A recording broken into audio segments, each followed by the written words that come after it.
So, we now come to our seventh, almost at the end, to our series on the clearness or the clarté de Christ pour un monde inconsistant, meaning the clarity of Christ for an inconsistent world. Number 7 through 8, we're getting close to the end. And in this last passage, it's really we're getting close to the conclusion where he's going to put it all together. But today's lesson is interesting because we're going to talk about what we would call ethics. Okay, now this is the way that a French dictionary puts it, Larousse. It says that it's a part of philosophy that seeks to understand the foundations of morality. Now, why would he be talking about ethics? As everything is vanity, or everything is this word havel that we have been seeing, or inconsistent.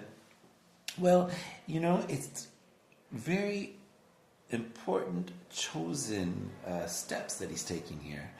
And what we're doing is we're looking into this is how someone should live, even in this world that's not consistent, even with Havel and the other things that are going on. This is the way that a wise person lives. And so we are going to look at 4 of these categories as he's kind of winding down his whole topic, and he's going to come right back again next week as we're going to see how all of it comes together and concludes. But today, we're going to see these 4 domains in life that really cover a lot of life. First of all, we'll talk about our words. Next, we'll talk about our relationship with authority. Then we'll talk about work. And finally, we'll take a look at joy. What is the ethic of joy? And all of that is going to be really interesting for us because we will be able to see how Jesus helps us to complete each one of these and to understand them. So, first of all, let's just jump right in on this. And the first thing we'll see is, how should the wise person speak? So, what is a wise way of speaking? And so, we are in Ecclesiastes chapter 10, and I'm going to read verses 12 through 15. The words of a wise man's mouth win favor for him, but the lips of a fool consume him. The beginning of the words of his mouth is foolishness, and the end of his talk is evil madness. A fool multiplies words, though no man knows what it might be, and who can tell him what will come after him? For the toil of a fool wearies him, and he does not know the way to the city. So you can tell he's pretty lost. Now, the words of the foolish person, the words of the wise person are kind of put together in such a way that we can see them as opposites. And I really like that because, when you see this is how a wise person speaks, this is how a foolish person speaks, you almost get the point that by saying foolish things, that makes you foolish. Is that what he's saying? No, I don't think so. Actually, it's the opposite. He speaks this way because he is foolish. And so that tells us that there's something that's deeper. And there's something that the Ecclesiaste would really like us to see about the heart of a person. His words show what is really happening inside him. His words show his true identity. Now, I like the contrast between this and the wise person in verse 12. The words of a wise man win him favor. Or another way of doing this is in the ESV it says brings healing or are gracious. But the lips of a fool consume him. And so the opposition is this, is that the wise person brings health, brings grace, brings favor, brings good things to the person that hears it, whereas for the foolish person, it's just the opposite. It goes actually towards what is bad and what is wrong and brings people down.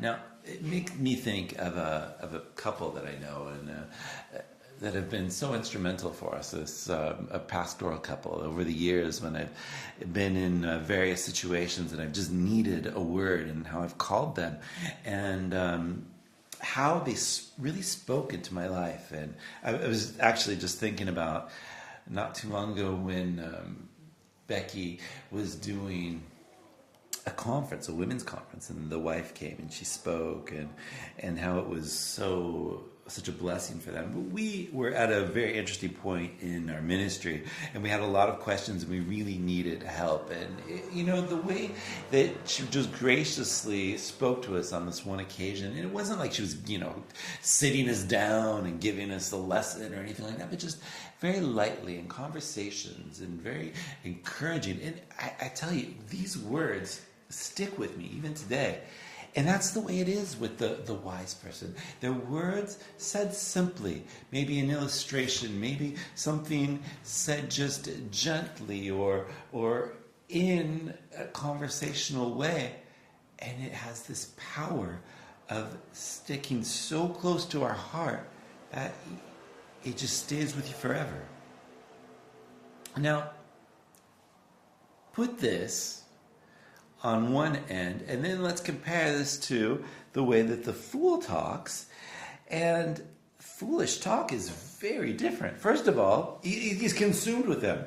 And then next, we see that, the beginnings of his words starts already foolish because his heart is foolish, but in the end, it goes to evil madness. And the idea is that it is looking for the destruction of the person that he's speaking to. I mean, it's total malice. Now, it's not to say that the person wasn't smart in what they're saying, or there's no intelligence, because there's a lot of foolish people that are extremely intelligent and have very well-constructed arguments and things that can pretty much seduce many people. And that's kind of the nature of that kind of talking and discourse. But I think what really helps us is the way that the letter to James says it. And so in James, chapter 3, verse 14, we have a description of foolish discourse or foolish words. And listen to how James puts it. So I'm in James chapter 3, verse 14. It says, "But if you have bitter jealousy and selfish ambition in your hearts, do not boast and be false to the truth. This is not the wisdom that comes from above, but earthly, unspiritual, and demonic." Did you catch that? If you have this ambition, it's earthly, it's unspiritual, and demonic. For where jealousy and selfish ambition exist, there will be disorder and every vile practice. These are very intense words that he's telling us. The Apostle James is telling us, brother of the Lord. It's an amazing thing because, these are the way that the world talks. This rivalry or these, this jealousy and looking for a place and this ambition that's wanting to rise to the top and push out the others. If that is behind the words that we're using, they can be as intelligent as we can make them, and they can be aimed at hiding certain things, but in the end, what will it be doing? But it'll be going in the way of the world. So it is earthly, the way people talk. This is just the way people talk. And it is definitely not spiritual because it's really in the flesh. It's in the moment. It's to turn towards our own betterment. And he says it's demonic. And that shows us the true source of this kind of foolish talk. Looking for self or putting self first. Now, let's just compare this with the greatest and the wisest. And let's talk about the wise speech of Jesus. And let's compare, thinking about the wise and how the wise has gracious words, whereas the foolish one has words that go to evil madness, he says. Okay. Now, Jesus speaks with intention. And his intention is always good and for the good, to encourage or to edify. And that makes me think of this beautiful passage in John chapter 12. It might not be the first one that comes to our minds, but I think it's a perfect one because it really helps us to see how he speaks and how he wants to edify in his type of speech. Now, the context is this: Jesus has just come into Jerusalem, and half of the city is acclaiming him. They're ready to make him the Messiah. Hosanna in the highest. And then you have on the other side people that are ready to kill him because they see him as a false prophet. And so the two things are happening at the same time, and the crowd is very clearly divided between those that want to crown him and those that want to curse him. And so in John chapter 12, we see Jesus with this crowd of people, and he's explaining them, and he's talking to them, and we'll pick it up there. And he says, "And if anyone serves me, he must follow me. And where I am will be my servant also. Anyone who serves me, the Father will honor him." So notice, as their tensions are brewing, what is he doing? But he's using gracious words to lift up people and to lift them up to God, even the enemies that are there.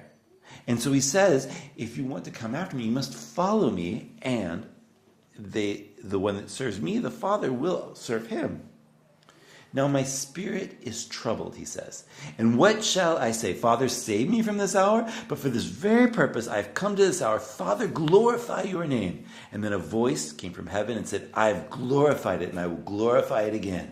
Okay, so while he's talking, and it's a very passionate moment when he's telling them about the things that are going to happen, and especially his disciples and the ones that follow him and where they're going, then it's like he looks up to heaven, directed. We're going to realize this through the Holy Spirit, and he says, what, am I going to hide from this? No, I'm going to go for it. I'm going to embrace it because this is the reason that I came. And then he says, Father, glorify your name. You already see how grace and wisdom speak. It's not interested in himself, but it keeps the goal of what was always intended and is honoring and is lifting up the Father. But then the voice came. Now, because, again, he is with a bunch of people that are just like us, and people that are completely cynic, and those that are doubting and are becoming aggressive against him, as well as those that are there that are following him, you have various interpretations, because don't forget, the voice of God the Father was just heard audibly by everyone. So verse 29, the crowd that stood there, and they heard it, and they said that it had thundered. So this is like your obvious cynic, who's, here's the thing, and he's like, oh yeah, maybe, okay, I don't know, I don't really see any clouds, but it must have been the thunder, huh? It must have been, it was loud, that's for sure, but, it was some natural cause, something, because it couldn't have been what I know it is. And so that is the possibility. And many people do this because they've already wiped out the possibility of it being God, because they don't believe in God, and there's no possibility that something that we don't believe in or conceive of can speak. Therefore, it's something that we can think of and we can speak, and therefore it's the obvious solution, which would be thunder. But others, more spiritual, they don't necessarily know who the Father is. They don't really understand this, but they do have a spiritual opening. Also, we know that this happened, and there's Greeks there, so there's people from all different types and walks in life. They say an angel has spoken. An angel, some sort of celestial being. Well, Jesus answered, and he says, this voice has not come for yours, it has come for your sake, not mine. Now is the judgment of the world. Now will the ruler of this world be cast out, and I, when I am lifted up from the earth, will draw all people to myself. And here we really see the wisdom and the gracious words, honoring words of Jesus, where he's like saying, hey guys, this was for you. This wasn't for me. This whole thing has been for you. And what he's doing with his words is to draw people to salvation. Draw people outside of themselves. And it's interesting how he says it. He doesn't say,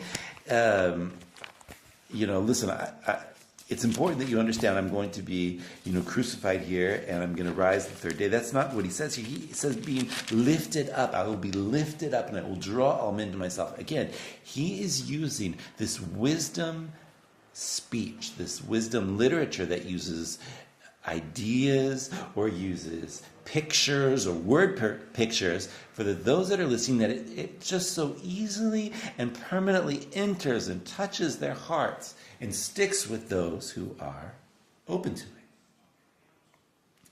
In this way, we see that his type of wisdom speech is very different.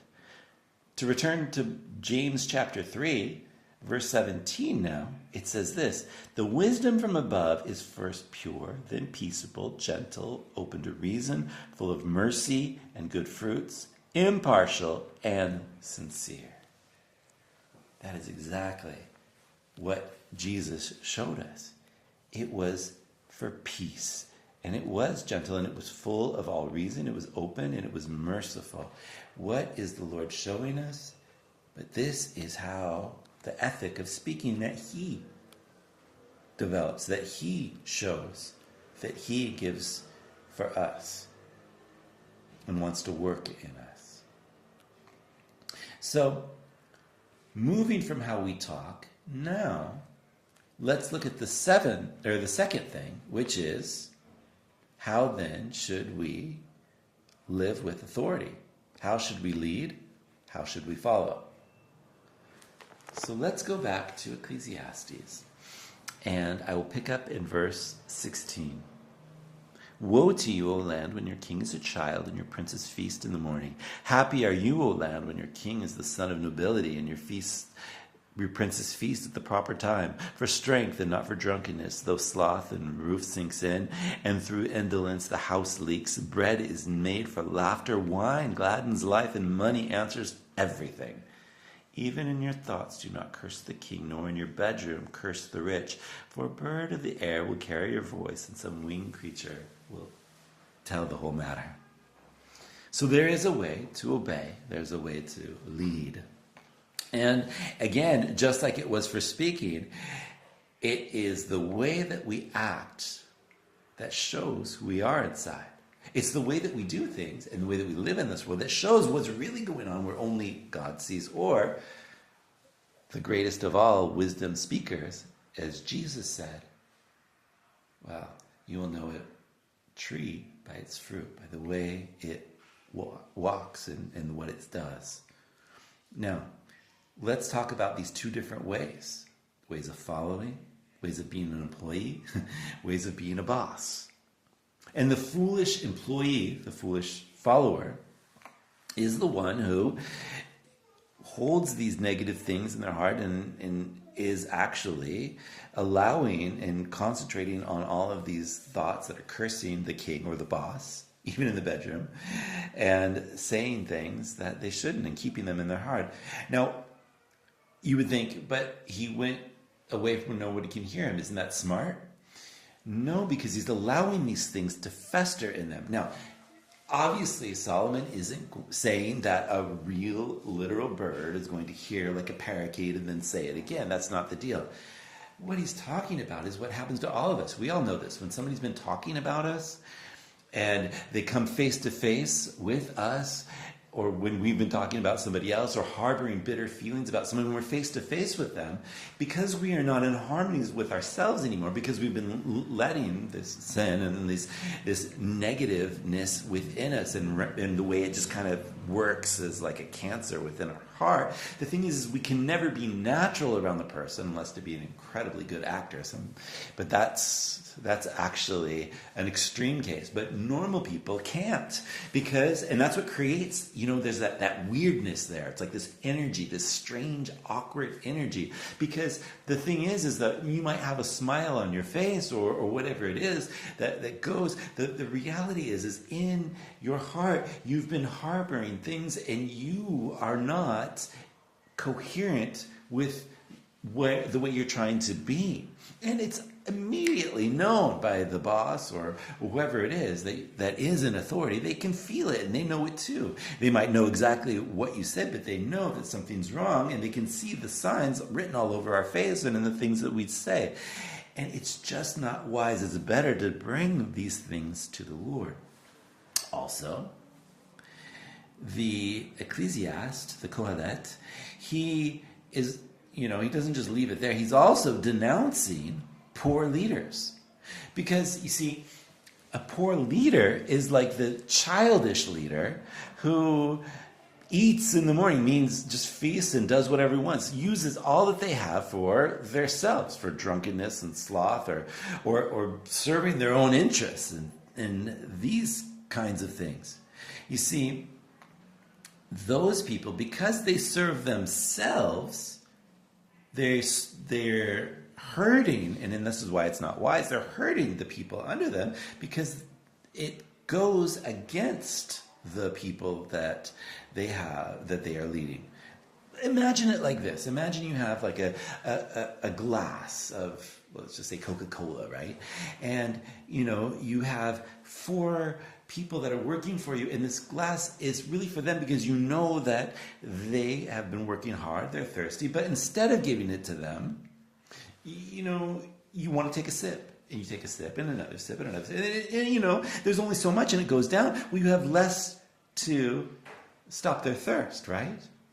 So you have been using and misusing whatever it was, your authority or abuse of power or funds or whatever, for your own desires, whereas you have not been able to actually help the needs of these people. And it's unwise because, well, then you're hurting the employees and they're not going to work as hard. And not only that, because they see it as all of us do, and they will begin to develop anger towards you and bitterness, depending on the state of their heart. And all of it ends in decreasing productivity and the rest of it. Now, the leader that doesn't act in a wise manner, in many ways, there is a lack of the fear of God. And the reason for that is possibly because, well, maybe he doesn't believe in God. Maybe he hasn't thought about God's place in that. Is it possible that he believes he's in the place of God? Well, that type of a leader could never continue to succeed forever. That's just not the way it works. Especially for the Christian, because we are held to a higher accountability. We have a Lord who has shown us a much greater way of both following and leading. And this has always just blown my mind when I think about Jesus and the incredible person he was, is that according to Hebrews 5:8, he learned obedience. And it's amazing to me. The Son of God, who is of the same essence and power of the Father, yet he submitted to the Father, took on our flesh, took humanity upon himself. And in so doing, let's not forget, he had to live through the various stages of human life. And he had to learn how to obey parents. And anybody who's watched children knows that there's a time when we just become physically tired. And sometimes we make bad errors, and yet you still say things and you still have to go forward even in the bad errors. And kids, thankfully are resilient, and hopefully we're the type of parent that apologizes and works things out. But hey, mistakes happen. And you know that Jesus also was victim of that kind of a thing. And yet he had to learn obedience. It just amazes me because he was the perfect child, right? Now, I also see it in another way. This is the way on the other side, how he was a leader. He was a leader like nobody else can be. But the example of leadership he gives, I think, is his most bizarrely perfect. Inhumanly perfect. Yet he, of course, was 100% man, but perfect in a way that's just not natural. You'll never see Elon Musk do this, if you will. You will never see any of the greatest or the poorest leaders or bosses do this. In John 13, he, knowing who he was, the eternal Word made flesh, knowing where he was going, back to his Father, what did he do? He chose to teach his disciples. Imagine, this is his last meal with them. And you know, with Passover meals, if you've ever had a Passover Seder, you know that this is a fun time. Nobody wants to be the big heavy in this. And yet that's exactly, he knew that this was the moment to teach. And something very important. How does he do it? Does he just sit down and say, all right, guys, get out your books and we're going to talk? No. He dresses down like a servant, gets the water, and he goes to each disciple individually. Each one he takes apart. And each one he washes their feet. All 12. Yes, all 12. Even touching the feet of the one whom he knew was going to betray him. In this way, Jesus shows us a totally different kind of leadership, a better ethic of leadership in every way possible. But since we're speaking of leadership, what about in the workplace? What is the wise way of working? Well, the wise person is active and is diversified. Chapter 11, verse 1. Cast your bread upon the waters, for you will find it after many days. Give a portion to 7, even to 8. For you do not know what disaster may happen on earth. If the clouds are full of rain and they empty themselves on the earth, or if a tree falls to the south or to the north, in the place where it falls, there it will lie. For those who observe the wind and do not sow, or he who regards the clouds, will not reap. As you do not know the way of the Spirit comes, or the bones in the womb of a woman with child, so you will not know the work. You do not know the work of God who makes everything. In the morning, sow your seed, and at the evening withhold not your hand, for you do not know which will prosper, this or that, or whether both alike will be good. Now, this I think is fascinating, because we see that in work or in entrepreneurial work or whatever we're doing and all in life, it really is important for us to be diversified. It's not put, as we say, all our eggs in one basket, right? Considering as if there was only one option, even though we are absolutely convinced of this way that it's going to be. I think about, about applying for different jobs. Nobody just, and I was one of the first people to do this when I was a teenager. I would look for the one job that I absolutely wanted. I'd apply for that and wait. And guess what? It wasn't until I applied to many different things that I found another job, and it wasn't the job that I really wanted in the first place. But it was the job that I got. Now, I've been... what really surprises me about this, and this is something that I really feel is for our time, is that these guys, you cast your bread upon the waters, give a portion to 7 or to 8. Everything that they give and all of these activities are things that are within their means and within their talents. Meaning, you don't go and borrow a bunch of bread and then throw it out.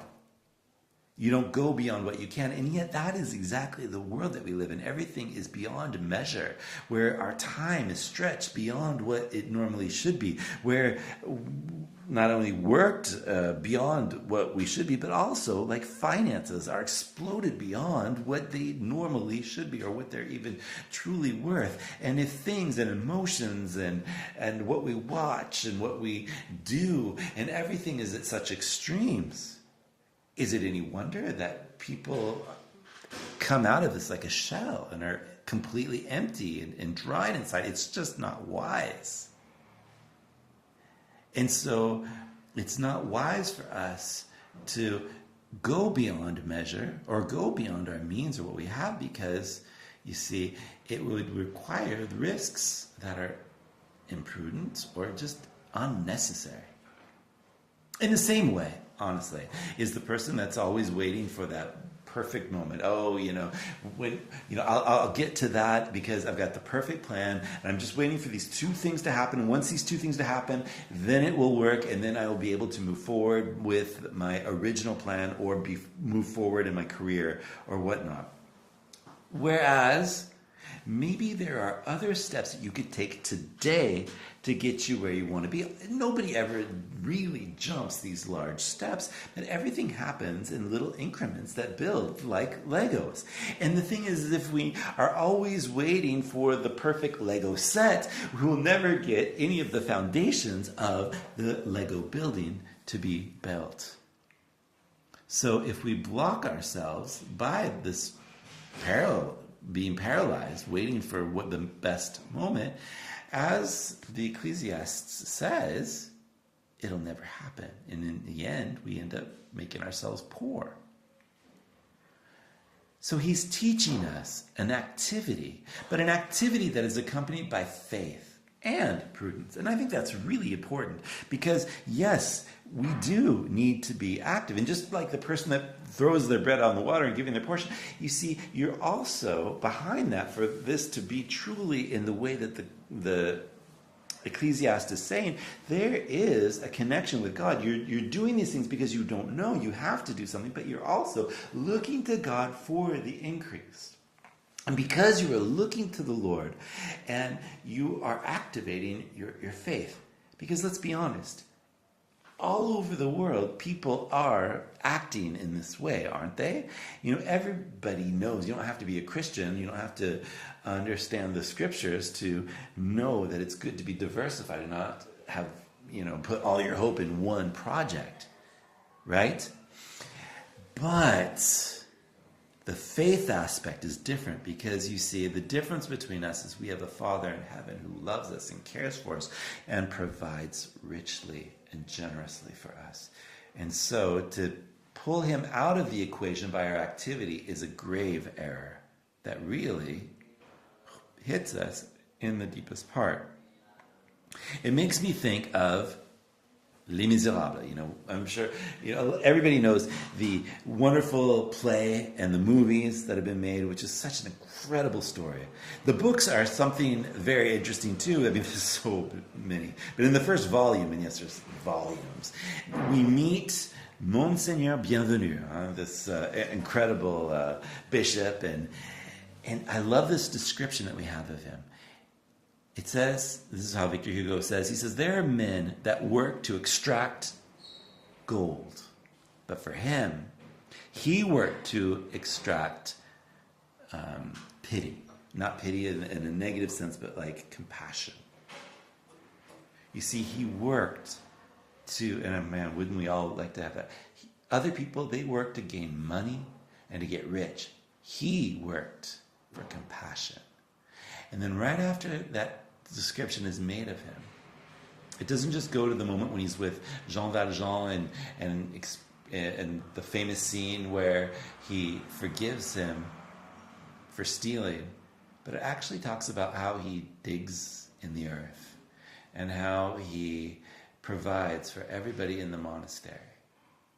He was an active man, but his main activity was for compassion. Now, how then do we lean into God while being active? And I think Jesus, again, well, of course, he's the obvious example. But, he had a very specific ministry. And during this very specific ministry, he couldn't just, work.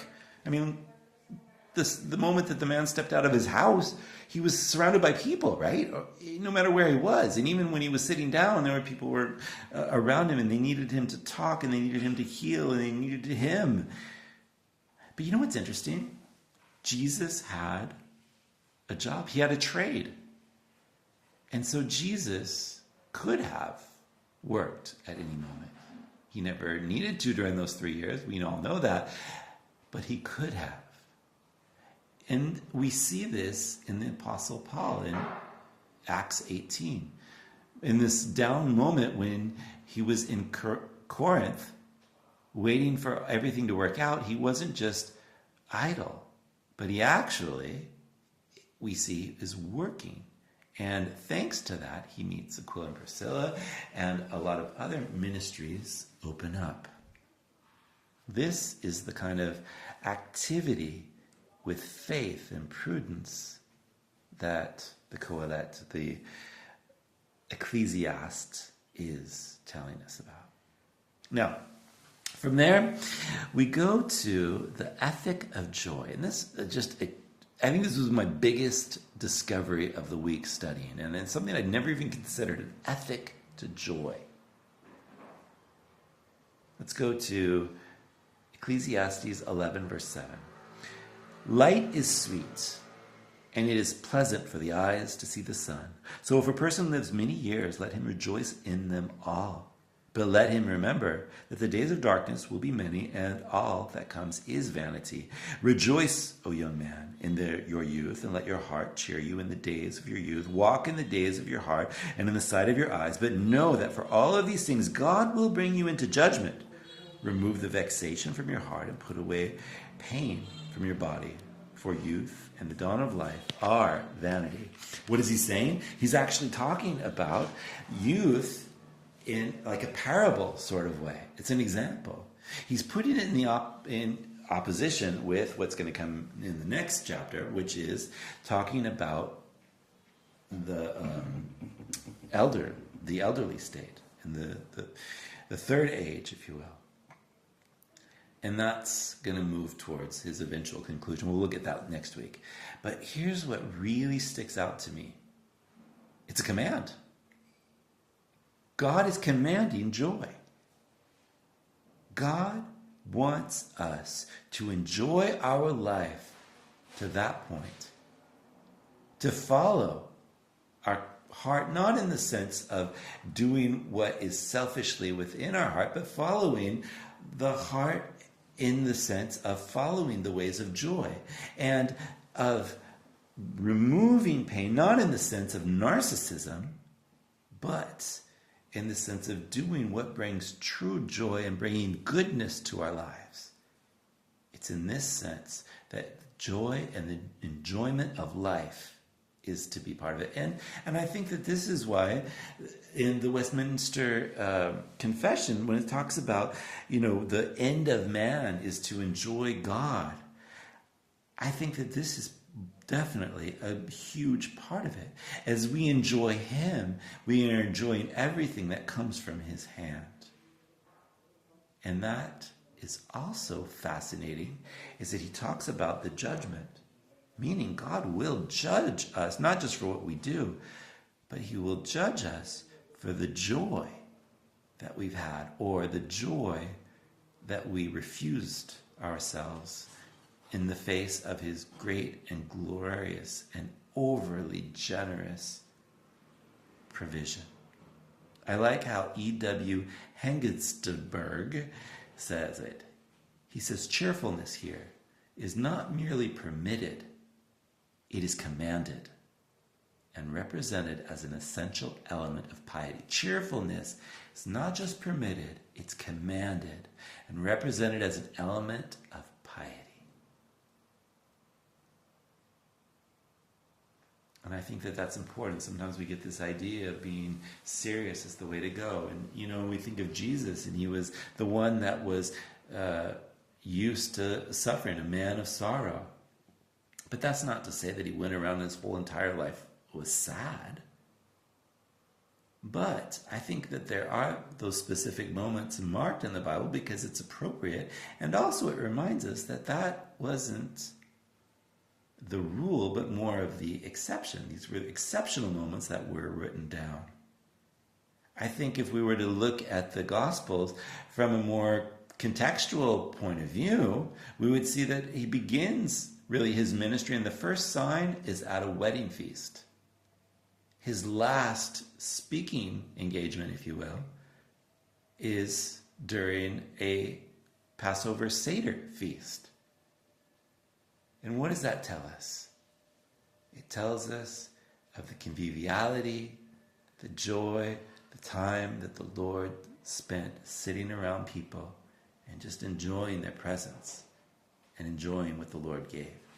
Jesus shows us that in this way, the wisdom of joy is to enjoy the life that God has given us, to enjoy God through enjoying the life that he gives us, enjoying God, fulfilling our purpose as we enjoy the things that come from his hand. So to conclude, we've seen how we are. Well, this is what the Ecclesiastes tells us. Okay, this is the, if you will, the ethic of speaking. This is the ethic of leadership. This is the ethic of joy. This is the ethic of work. But really, honestly, what just blew me out of the water, I think, was this idea of joy. Because he shows us that it's not an option, but a command. Now, with all of these things, perhaps you were touched more by the way that we are to speak, or the way we are to live with leadership or work, whatever it is. It all comes to the same thing, because you see, it's not just get out there and try harder and do it till you can. This is the way you should be, and you really should be ashamed of yourself because you don't live up to it. That's not the message here. The message is yes, we cannot do it because we are not at that place. What we need is a Savior who can come into our place and walk with us and transform us and accompany us with his good and wonderful Holy Spirit to lead us and to put these things into our life. That's the message, because that is the gospel, is Jesus comes down and transforms us in his image. Let's pray.